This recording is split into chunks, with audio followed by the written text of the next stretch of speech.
pagi. Anda akan menyaksikan Semarak Ramadan 1444 Hijriah Matahati TV yang dipersembahkan oleh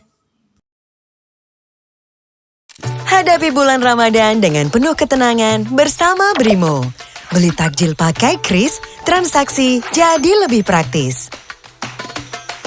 Tunaikan kewajiban dengan mudah, bayar zakat, dan transfer THR bebas kendala.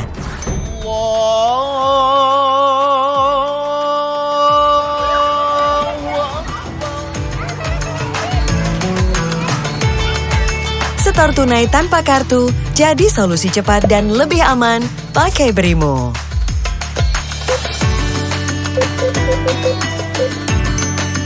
Streaming kajian bebas hambatan, top up paket data di Brimo. Dua jenis yang bisa mempengaruhi pahala puasa kita. Buat silaturahmi lebih lancar, bayar tiket KAI di Brimo gampang. Bersama Brimo, jalani Ramadan dengan tenang untuk menuju kemenangan. Brimo, beri tenang, biar menang. Semua pakai Brimo. Langkah besar kami dimulai di tahun 1998. Berinovasi menghadirkan ekosistem digital untuk memberikan pelayanan terbaik. Kami pun hadir di berbagai segmen perbankan, selalu berkontribusi positif terhadap perekonomian Indonesia. Sebagai undisputed market leader, kami menerima berbagai penghargaan terpercaya. Hingga akhirnya, langkah kami terus tumbuh, membawa perubahan besar bersama Indonesia. Assalamualaikum warahmatullahi wabarakatuh. Waalaikumsalam. Kembali lagi kita berjumpa di seri Tadarus Peradaban program Ramadan Matahati TV. Seluruh pemirsa Matahati TV, dari awal kita di seri peradaban Tadarus Peradaban ini kita sudah membicarakan tentang peradaban dari masa awal hingga kemarin bahasan kita terakhir itu tentang bagaimana peradaban di Indonesia itu berkembang mulai dari pra-Islam hingga masuknya Islam ke Indonesia. Di episode ini kita akan membicarakan tantangan Indonesia sebagai bangsa membangun peradaban ke depan. Masih bersama dengan kita Profesor Media Zainul Bahri, Guru Besar Studi Pemikiran Islam UIN Syarif Hidayatullah. Menarik, Prof. Ya. Jadi kita sudah mengelaborasi ya budaya dari awal-awal budaya besar yang bisa kita angkat sampai terakhir kemarin kita sudah membahas juga bagaimana Indonesia peradabannya berkembang mulai dari pra-Islam hingga hadirnya Islam di Indonesia. Nah, saat ini kalau kita bicara tantangan peradaban ke depan itu kira-kira apa yang perlu menjadi catatan kita, Prof? Ini peradaban umum atau peradaban Islam Indonesia nih? Peradaban Indonesia sebagai negeri yang didasari oleh Islam. Tadi spiritualitas itu kan, khususnya Islam. Ini kita bicara Islam Indonesia ini. Iya. Islam Indonesia ya. Iya. Oke. Bismillahirrahmanirrahim. Kalau kita bicara Islam Indonesia, pada kesempatan ini kita tidak membicarakan bagaimana proses masuknya Islam ke Indonesia ya, karena itu ada teori Cina, teori Gujarat, India, teori Arab, teori Persia. Itu saya kira pada kesempatan lain lah ya, karena itu terlalu panjang bicara itu. Saya hanya mau memulai bahwa Islam Indonesia itu dimulai dari apa yang kita sebut sebagai Islam kota dan Islam desa. Ini bisa perspektif teologis, tapi umumnya ini sebenarnya kajian antropologi, tapi nggak apa-apa. Bukan hanya pada level teologis, antropologis, tapi juga kita akan membicarakan pola pikir teologinya, Islam kota dan Islam desa. Sudah ya. Oke. Nah, para penyebar Islam ini datang ya berbagai macam teori lah. tapi umumnya menyatakan mereka sufi pedagang itu datang tentu saja lewat pelabuhan. Itu tidak bisa disangkal. Ya, pasti. Ya, dulu karena mereka, jalur transportasi, ya, jalur transportasi hanya itu, pasti hanya itu. Dulu mereka datang tidak dengan pesawat terbang ya, atau tidak dengan jalan darat, tapi jalan laut. Itu kalau Rick Lab mengatakan dari sejak tahun 1200 abad 13, tapi nanti proses Wali Songo itu, para wali itu sejak tahun 1500-an lah ya.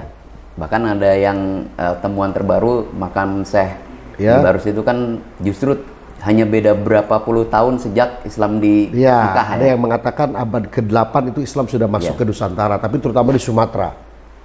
Nah, Islam begitu para penyebar Islam sampai di Nusantara melalui pelabuhan-pelabuhan ya, pelabuhan Banten katakanlah ya, pelabuhan Banten, pelabuhan Surabaya Jawa Timur sana, pelabuhan Semarang, pelabuhan Cirebon ya misalnya. Lalu kalau di Sumatera mungkin pelabuhan yang di Sulawesi ya, pelabuhan Kesultanan yang nanti jadi Kesultanan Makassar, Sultan Hasanuddin misalnya, itu kan di pelabuhan. Nah, Islam awal ini yang datang di pesisir, di pelabuhan-pelabuhan ini menciptakan apa yang disebut dengan Islam kota. Karena nanti mereka itu tadi yang kemarin yang sudah kita bicarakan ya, kebudayaan maritim, kebudayaan perkotaan. Itu karena mereka membuat kota dalam pengertian yang sesungguhnya pada saat itu ya, tahun 1300, 1400, 1500 gitu. Kota, misalnya bangunannya permanen gitu ya. Lalu mereka membuat aturan atau undang-undang perkotaan. Lalu, nah kemarin sudah kita bicarakan ciri khas perkotaan itu terbuka, plural, kosmopolitan. Itu juga lebih Islam rasional, kota ya. Rasional. Nah, Islam kota juga begitu. Islam kota juga karena mereka tinggal di kota-kota pelabuhan, itu juga mereka Islamnya Islam yang dianut adalah Islam kosmopolitan. Nah, saya kira Islam kota ini bukan hanya di Nusantara ya. Dulu juga di Baghdad, di Spanyol, di Persia, di Damaskus itu juga Islam itu dikembangkan melalui perkotaan, jalur perkotaan. Jadi Imam Syafi'i, Imam Hanafi, Imam Hambali mereka berkelana dari satu kota ke kota mencari ilmu dan menyebarkan Islam gitu ya. Merumuskan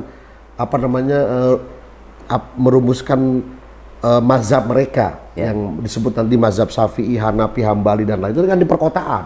Jadi memang Islam itu tradisi Islam itu tradisi perkotaan. Makanya disebut Madinah Al-Munawwaroh, kota. Nabi itu mulai mengembangkan Islam tuh di kota Yathrib, tapi dirubah menjadi Madinah, kota yang bercahaya gitu ya. Lalu nanti masuk ke Mesir, ke semua ke kawasan Afrika Utara, Afrika Barat, Asia Tengah, Asia Barat juga itu di perkotaan awalnya. Nah, di Nusantara juga begitu. Nah, tadi maka ciri khas Islam kota tadi sudah saya sebutkan ya, sama dengan ciri khas orang perkotaan umumnya. Nah, tetapi ketika nanti muncul kerajaan Islam yang dekat dengan pelabuhan ini, perkotaan ini ya, itu menurut Kunto Wijoyo misalnya, Profesor Kunto Wijoyo mengatakan ketika rejim-rejim lokal di kerajaan lokal ini ya, kerajaan lokal atau kekuatan-kekuatan para politisi lokal ini sudah tidak pro-Islam ya, maka kemudian para pendakwah Islam ini dan para pedagang Muslim ini ya, mereka kemudian bergeser ke desa, ke pedesaan. Mereka masuk ke desaan. Jadi mereka membawa Islam masuk ke pedalaman, ke pedesaan dan pedalaman. Nanti lama-lama muncullah apa yang kita sebut sebagai Islam desa. Nah, menurut Kunto Wijoyo, syukur alhamdulillah itu juga sebenarnya blessing in disguise karena kalau Islam hanya di perkotaan, kita tidak punya basis Islam pedesaan dan Islam pedalaman. Habis Islam itu. Untunglah Islam sempat dibawa ke pedesaan. Jadi ada tradisi-tradisi yang bisa diselamatkan di pedesaan. Nah, tetapi berubah nih. Misalnya dari Islam perkotaan yang kosmopolitan, yang plural, yang rasional, yang logis, menjadi Islam pedesaan yang disebut Islam petani. Nah, petani itu misalnya statis, orang desa statis. Jadi sehingga corak keislamannya juga tidak eksploratif, tidak statis. Kemudian Islam di desa juga nanti kental dengan apa yang kita sebut Islam sinkretis. Tapi sebenarnya Islam sinkretis nggak hanya di desa, di kota juga. Tapi maksud saya lebih mudah ya Islam sinkretis di pedesaan itu karena orang desa melakukan mitologisasi dan mistifikasi tadi. Sehingga corak Islam desa juga begitu. Misalnya Nabi Muhammad itu dan para sahabat misalnya itu adalah tokoh historis yang real, ada real. Tapi nanti di dalam corak Islam pedesaan atau pedalaman itu menjadi mitos-mitos. Jadi ada kitab-kitab Jawa Islam yang menceritakan Nabi itu begini, lalu punya kakek Abdul Muntholib, bukan Mutholib, Abdul Muntholib begini. Jadi dibuat mitos gitu loh sejarah Islam itu. Padahal bagi orang kota sejarah Islam itu real, ada Nabi dan para sahabatnya gitu ya. Itu terjadi mitologisasi dan mistifikasi Islam gitu. Semangatnya dari yang tadi kosmopolitan menjadi komunal, yang tadinya plural menjadi lokal, yang tadinya Islam kota itu heterogen menjadi Islam homogen di pedesaan. Nah tapi Islam pedesaan itu mendalam karena dicirikan oleh 3, masjid, pesantren dan kiai. Katakanlah yang keempat tarekat, gitu ya awalnya. Jadi pesantren, masjid dan kiai ini umumnya di desa-desa mendalami Islam, dan masyarakat desa itu juga sebagian bisa bahasa Arab, sebagian menghafal Al-Quran misalnya. Gitu. Tradisi menghafal Al-Quran itu masih banyak di pedesaan. Di pedesaan, tetapi mereka hubungkan dengan kebudayaan kultural orang desa. Tapi kalau orang perkotaan ini banyak yang nggak bisa bahasa Arab, semangat keislamannya tinggi, tapi tidak bisa bahasa Arab. Tidak paham isi Al-Quran misalnya. Mereka mengandalkan kepada terjemahan misalnya ya. Oke. Nah, lalu kemudian Islam perkotaan ini nanti memunculkan apa yang disebut dengan Islam modernis, reformis atau reformis modernis. Nah, Islam perkotaan ini karena mereka mendapat paham dari, katakanlah kalau abad ke-18 mendapat paham dari Wahabisme dari satu sisi dari Arab Saudi, dan paham rasionalisme Muhammad Abduh dari Mesir di sisi lain. Jadi orang kota itu rasional, tetapi paham keagamannya konservatif. Karena mau yang murni-murni. Yang murni-murni dekat dengan Wahabi, gitu. Nah, maka kalau catatan Profesor Azumardi Azra itu tahun 1870 mulailah 1803 mulailah pertama datang 3 haji dari Arab Saudi, Haji Miskin, Haji Piobang, Haji Sumanik, pulang dari Mekah membawa paham Wahabi ke Sumatera Barat. Ini kasusnya bukan Jawa ya, Sumatera Barat. Nah mereka kemudian kerjaan mereka ini mengkritik amalan Muslim tradisionalis. Yang itu Muslim tradisionalis itu umumnya adalah Muslim pedesaan, gitu ya. Mengkritik, pokoknya biasanya mereka sebut TBC, takhayul, bidah, khurafat. Jadi bidah, ini takhayul, ini kafir, ini dongeng-dongeng, khurafat-khurafat nggak perlu. Itu Islam modernis perkotaan. Yang kedua, mereka mengkampanyekan kembali pada Quran dan Sunnah dengan cara akal difungsikan dan ijtihad masih terbuka, dan otomatis berarti Islam perkotaan, modernis reformis menolak taklid kepada imam madhab, gitu. Sementara kalau Islam pedesaan kental dia dengan imam madhab, jadi ikut kepada tradisi imam madhab, bahkan mereka juga ikut tarekat. Nah, kelompok Islam modernis reformis ini yang disebut modernis atau reformis itu kerjaannya memang mengkritik amalan kelompok Islam tradisionalis di pedesaan dengan TBC tadi. Nah, nanti pada tahun 1912 itu mulai lahirlah Muhammadiyah. Muhammadiyah dikatakan sebagai kelompok Islam modernis reformis, gitu ya. Sebenarnya Muhammadiyah itu tidak terlalu frontal karena Kiai Ahmad Dahlan juga dia seorang abdi dalam Keraton Yogyakarta kan. Jadi dia adalah wakil Ketib Anom yang salah satu tugasnya mengadakan grebek bulut, gerbek raja, itu tradisionalis masih juga. bersentuhan dengan tradisi. Iya, nanti Muhammadiyah itu menjadi sangat purifikasi, sangat murni yang mereka anggap Islam murni itu ketika dibawa ke Sumatera Barat oleh Sultan Mansur kalau tidak salah ya. Nah, jadi dia menjadi keras dan dan gerakannya verifikasi teologis itu ketika dibawa ke Sumatera Barat. Kalau Muhammadiyah di Jawa pada awal kelahirannya enggak. Misalnya orang Muhammadiyah Jawa pada masa Ahmad Dahlan tuh berpakaian pakaian Jawa. Khutbah juga khutbah Jumat dalam bahasa Jawa. Ya, mereka menghormati tradisi, mereka tidak frontal melawan tradisi. Maka disebut oleh Profesor Najib Burhani Muhammadiyah Jawa.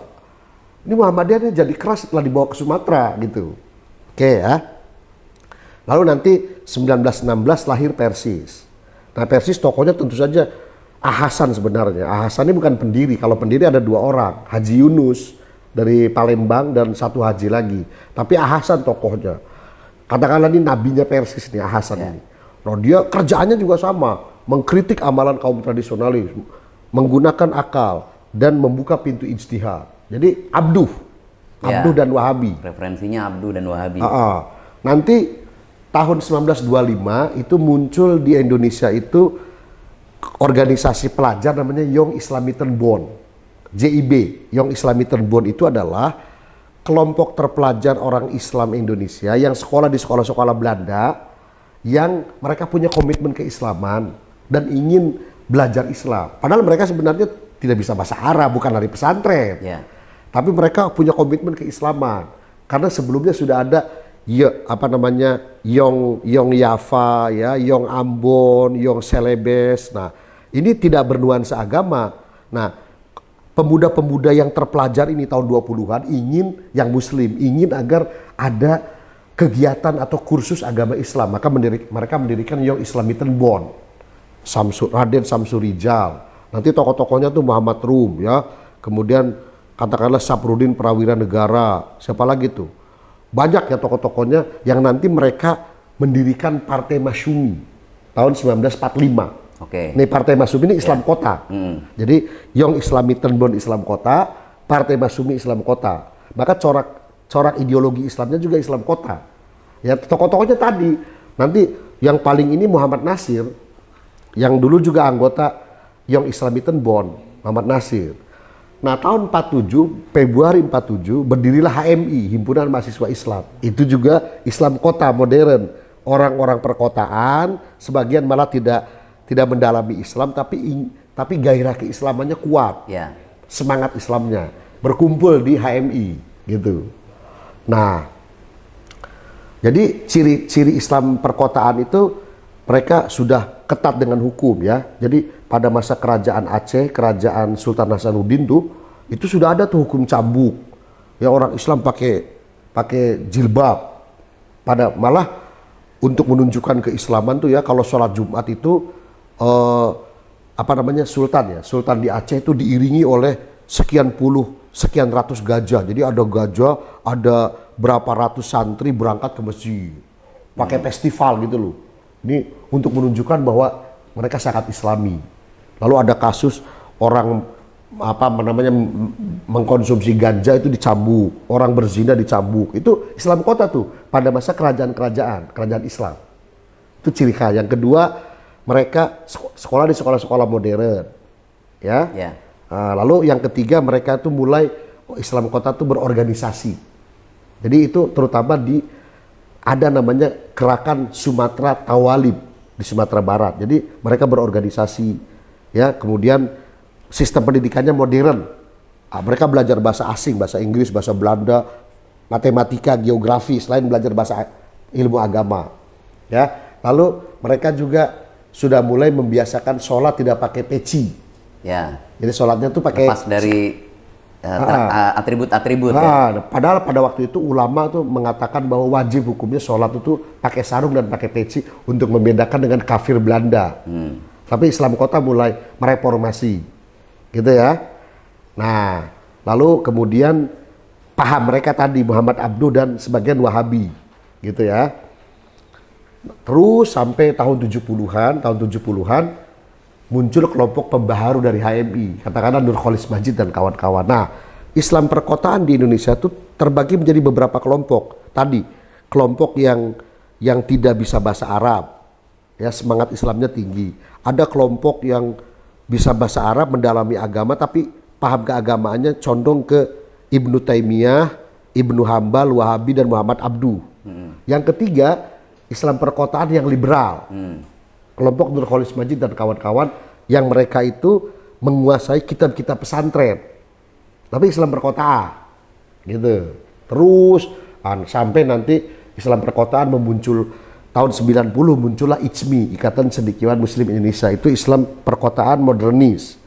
Mereka mendirikan Koran Republika, koran Islam modern pertama di Indonesia. Itu Islam perkotaan modernis. Mereka mendirikan Bank Muamalat, bank syariah pertama di Indonesia. Tahun 90 tuh, 3 tuh. Nah, Islam perkotaan itu nanti banyak di kampus-kampus. Maka terjadi fenomena jilbabisasi tahun 90-an. Itu tidak pernah terjadi dalam sejarah Indonesia. Tahun 60, mahasiswa IAIN ini nggak ada yang pakai jilbab. Tahun 70 baru mahasiswa IAIN itu pakai kerudung.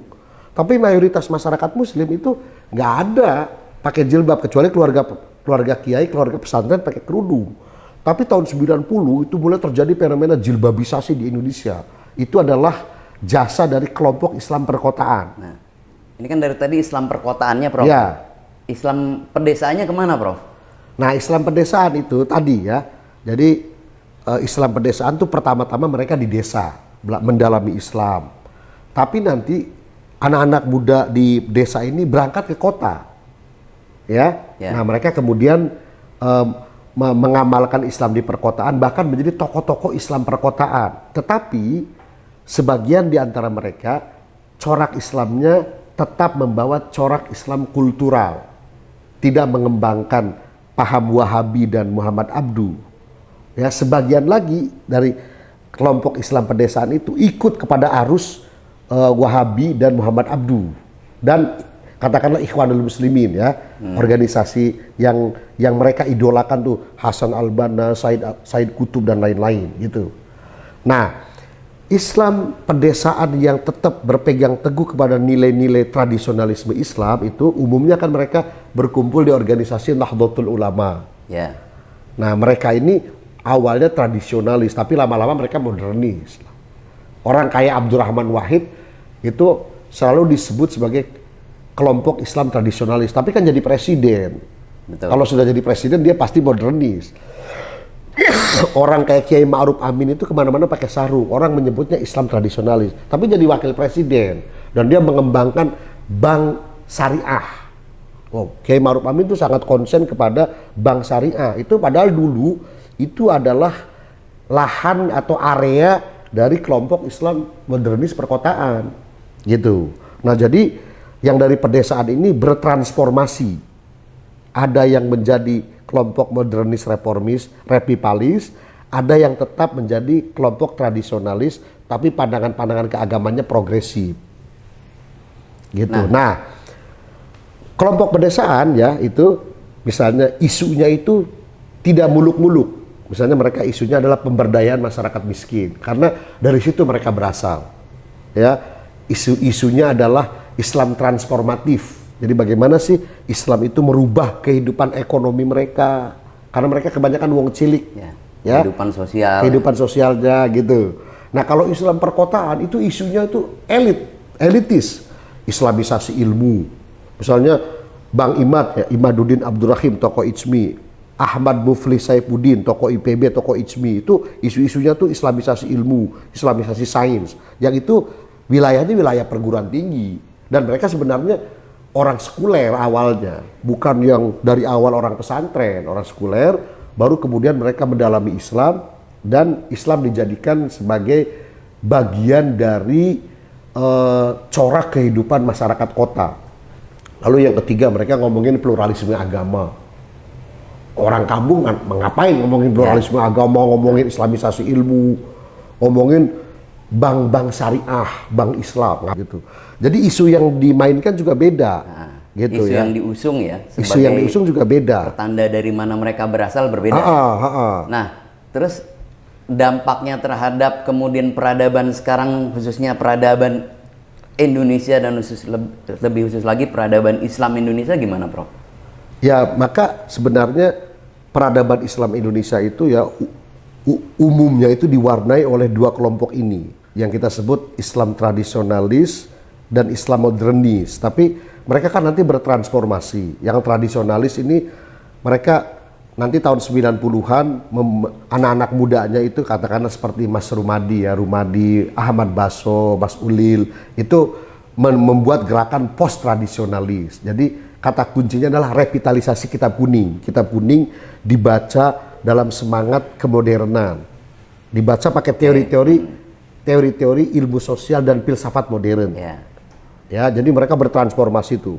Nah, kelompok modernis yang dulu awalnya kerjaannya hanya mengkritik amalan kaum tradisionalis, ya, bid'ah, khurafat, takhayul, itu nanti tahun 90-an berubah. Apa yang disebut Islam modernis, berarti mereka mendiskusikan Islam dengan isu-isu kemodernan.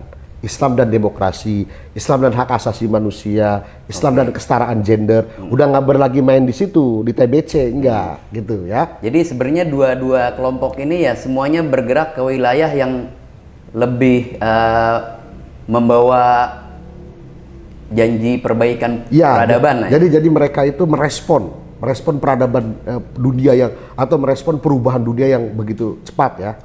Nah gitu. Nah jadi kalau sekarang menurut saya sudah tidak relevan lagi menyebut tradisionalis untuk NU dan modernis untuk Muhammadiyah karena sudah campur aduk ya. Jadi saya menyebutnya tradisionalis, post tradisionalis, modernis, neomodernis, lalu ada revivalis, neo-revivalis, lalu ada salafi wahabi, lalu ada syiah. Nah inilah yang menjadi peradaban Islam Indonesia hari ini, kelompok-kelompok ini, tipologi-tipologinya. Jadi ada juga salafi wahabi. Salafi wahabi ini bukan NU, bukan Muhammadiyah. Dia tipologi sendiri. Syiah jelas, kalau Syiah bukan Ahlus Sunnah. Dia adalah aliran sendiri. Nah, tahun 2000-an itu muncul kelompok Islam yang mengkampanyekan formalisasi syariah pada level negara. Front Pembela Islam mengkampanyekan Pancasila bersyariah, NKRI bersyariah. Itu bukan NU, bukan Muhammadiyah tuh. Lalu Majelis Mujahidin Indonesia juga sama mengkampanyekan syariat Islam. Lalu Laskar Jihad, Ja'far Umar Tholib mengkampanyekan syariat Islam pada level negara. Nah dari mereka kemudian mulai ada tuh daerah-daerah memakai perda syariah. Cianjur, Sukabumi, walaupun kemudian gagal ya. Menurut saya gagal gitu. Nah lalu kemudian ada lagi kelompok Islam disebut Islam Pop. Islam Pop tuh bukan NU, bukan Muhammadiyah, bukan tradisionalis, bukan modernis, tapi paham keislamannya mirip ke kelompok revivalis. Jadi mereka itu menjadikan Islam sebagai budaya pop. Mereka ini sebenarnya masih ada hubungannya dengan PKS, Partai Keadilan Sejahtera. Ya, mereka membuat pernak-pernik Islam, ya pakaian Islami, ya apa segala macam ya baju-baju Islami. Komodifikasi atribut Islam. Ya, jadi itu disebut religious commodification. Jadi agama jadi barang dagangan, komodifikasi agama. Ini juga tidak tradisionalis, tidak modernis nih, tidak NU, tidak Muhammadiyah. Nah, ini ada banyak sekali ya pertarungannya nih. Betul. Kelompok-kelompok ini semua turut mewarnai peradaban Islam Indonesia. Nah, nanti menurut saya ujungnya ini tetap dipegang oleh dua gajah, yaitu NU dan Muhammadiyah. Nah, NU itu mengkampanyekan Islam Nusantara, Muhammadiyah mengkampanyekan Islam berkemajuan. Jadi NU Islam Nusantara itu apa? Pertama, dimensi tempatnya di Nusantara. Yang kedua, penekanannya kepada budaya-budaya dan adat istiadat lokal. Jadi Islam dipraktekkan dalam wajah budaya-budaya atau tradisi-tradisi lokal. Jadi dia tradition, religious tradition. Sementara kalau Muhammadiyah itu ini akal, nalar, Islam berkemajuan tuh. Ya misalnya mereka mengeluarkan zakat tuh bukan lagi 8 golongan, tapi zakat itu masuk dalam skema MDGs dan SDGs. Wah, itu udah keren tuh. Jadi mereka tuh bagaimana Islam itu masuk ke dalam peradaban dunia. Itu Islam berkemajuan. Ya, bagaimana mereka menciptakan fikih air. Bagaimana mereka menciptakan fikih lingkungan hidup. Muhammadiyah mengembangkan jihad konstitusi melalui Islam berkemajuan. Jadi elit-elit Muhammadiyah itu menggugat ke Mahkamah Konstitusi undang-undang yang dianggap merugikan masyarakat Indonesia, undang-undang mineral, undang-undang macam-macam ya. Dan ada yang dibenangkan oleh MK, undang-undang yang digugat oleh Muhammadiyah itu bagian dari agenda Islam berkemajuan. Jadi Islam tuh maju, gitu. Kalau ini tradisi. Tapi masih relevan nggak sampai saat ini kalau kita mengkategorisasikan seperti itu, Prof? Karena beberapa agenda yang Kategorisasi apa maksudnya? tadi, yang ini basisnya tradisi, yang ini basisnya berkemajuan, padahal isu-isu yang direspon kedua belah pihak ini juga sekarang isu-isu yang sifatnya menjadi isu bersama dunia. Iya. Jadi Muhammadiyah juga bilang Islam berkemajuan, ya tempatnya di Indonesia, harus ada tempat. Ya. Kalau nggak punya tempat ya nggak bisa. Nah, NU juga disebut Islam Nusantara walaupun tradisi, tapi selalu berpikir tentang fikih peradaban, ya. Jadi misalnya Gus Yahya tuh selalu berpikir bagaimana Islam Indonesia tuh berkontribusi kepada peradaban dunia, gitu kan? Ya. Jadi istilahnya ketahanan di dalam, kontribusi keluar. Jadi di dalam kita punya ketahanan, yaitu Islam Nusantara dan Islam berkemajuan, tapi kita juga harus berkontribusi keluar ke dunia, karena apapun yang terjadi di dunia luar, misalnya perang, krisis ekonomi, pasti berimbas ke Indonesia. Ya. Gitu. Jadi malah NU sekarang saya lihat aktif kan mengembangkan fikih peradaban. Artinya bahwa Islam Nusantara ini tidak hanya semata diskursusnya adalah Islam lokal, budaya-budaya tradisi, tapi juga terlibat. Nah, Gus Yahya ini kan terlibat lembaga-lembaga di Amerika dan di Uni Eropa.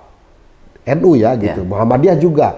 Muhammadiyah tuh dulu Din Samsudin tuh aktif di dialog antar agama dan dialog antar peradaban. Yang kantor pusatnya tuh ada di beberapa negara, di Vatikan, di Yordan, di Amman dan lain-lain. Jadi ini luar biasa ini.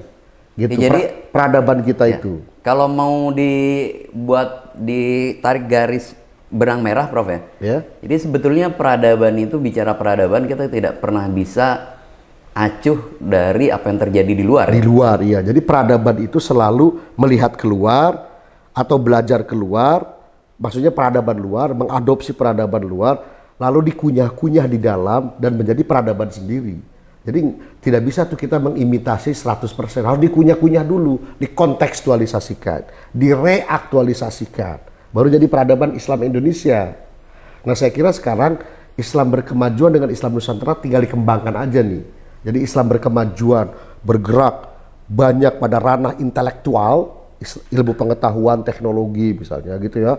Bagaimana Muslim ini, makanya Universitas Muhammadiyah bagus-bagus. Nah, Islam Nusantara nih memperkuat tradisi intelektual Islam Indonesia. Misalnya sekarang proyeknya adalah mengkaji karya-karya ulama Nusantara misalnya. Saya kira itu bagus sekali ya, gitu. Oke. Nah, jadi sebagaimana pembicaraan kita sebelumnya bahwa Islam Indonesia ini harus dilirik nih oleh peradaban dunia. Kenapa kalau bicara Islam tuh Timur Tengah atau ke Mesir? Jadi dunia Muslim atau Islam dunia ini harus melihat Islam Indonesia itu dua. Pertama sebagai pusat praktik Islam, yang kedua sebagai pusat kajian Islam, Islamic Studies. Jadi dua-duanya. Praktek oke, kita semua mempraktekkan Islam, tapi juga pusat kajian studi-studi keislaman, dirasah Islamiyah. Nah, ini yang masih menjadi PR kita ke depan. Nah, itu tantangannya berarti. Tantangannya. Ya? Bagaimana kemudian kita yang di dalam tanda kutip ya, kita kan ada di pinggir sentrum nih. Iya. Sentrumnya kan ada di iya, peradaban ini kan peradaban barat dan peradaban timur tengah. Nah, ini bagaimana kita bisa memberikan alternatif bagaimana menyikapi perubahan dunia ke dunia luar, Prof. Iya, dan ingat satu lagi yaitu UIN ya. Jadi Muhammadiyah, NU dan UIN karena UIN ini menyumbang besar sekali tradisi intelektual Islam yang mendalam dan luas, ekstensif gitu. Saya kira itu, Mas Huda. Oke. Ya, dari ulasan tadi bisa kita tarik pelajaran bahwa sebetulnya Islam di Indonesia pada saat ini secara umum ya menuju kepada garis positif ya, di mana semuanya dan sudah semakin terlibat dalam peradaban dunia. Ya. Islam Indonesia itu. Ya, tantangannya adalah kemudian bagaimana semua kubu yang ada di Islam ini bisa kemudian mencari persamaan, menyatakan bahwa yang menjadi agenda-agenda perubahan ke depan untuk menyusun peradaban adalah apa juga yang menjadi agenda-agenda dan tantangan kemanusiaan. Kelompok-kelompok Islam di dalam. Betul. Jadi mereka tidak berkonflik satu sama lain, tapi mereka bersatu dan tadi disebut punya agenda bersama. Oke. Sama satu lagi, Prof. Ya. Dari episode sebelumnya. Ya. Budaya intelektualisme itu harus dibangun harus budaya digalakkan. Tradisi intelektual Islam dan tradisi intelektual ilmu pengetahuan secara umum. Oke. Sampai saat ini sepertinya kita masih bisa berharap bahwa ke depan peradaban di Indonesia akan menuju ke peradaban yang semakin lebih baik. Ya, kita juga berharap dan berdoa ke depannya akan seperti itu, Prof, ya? Ya. Nah, sampai dengan hari ini, di episode terakhir ini, kajian atau tadarus peradaban sampai kepada titik akhir di mana kita punya kesimpulan, kita bisa menarik pelajaran. Apa yang menjadi PR ke depan adalah bagaimana kita menemukan agenda bersama yang menjadi acuan untuk kita semua elemen bangsa, khususnya semua kelompok Islam bergerak menuju peradaban yang lebih baik. Ya. Terima kasih untuk semua pemirsa. Sampai jumpa di episode-episode berikutnya di Mata Hati TV. Wallahul muwaffiq ila aqwamit thoriq. Wassalamualaikum warahmatullahi wabarakatuh. Waalaikumsalam warahmatullahi wabarakatuh.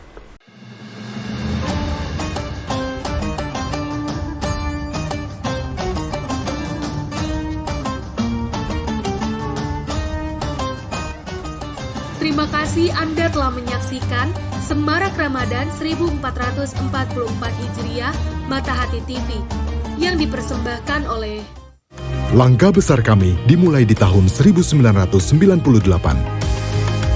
Berinovasi menghadirkan ekosistem digital untuk memberikan pelayanan terbaik.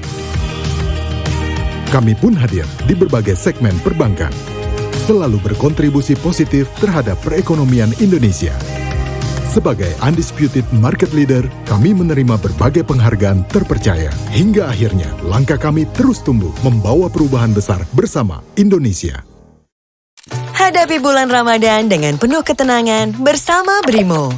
Beli takjil pakai kris, transaksi jadi lebih praktis.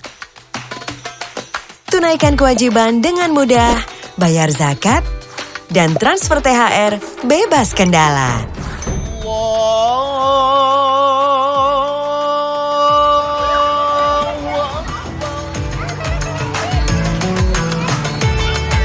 Setor tunai tanpa kartu, jadi solusi cepat dan lebih aman pakai Brimo.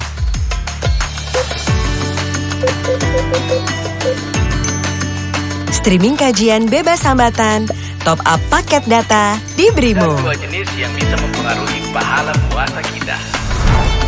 Buat silaturahmi lebih lancar, bayar tiket KAI di Brimo gampang. Bersama Brimo, jalani Ramadan dengan tenang untuk menuju kemenangan. Brimo, beri tenang, biar menang. Semua pakai Brimo.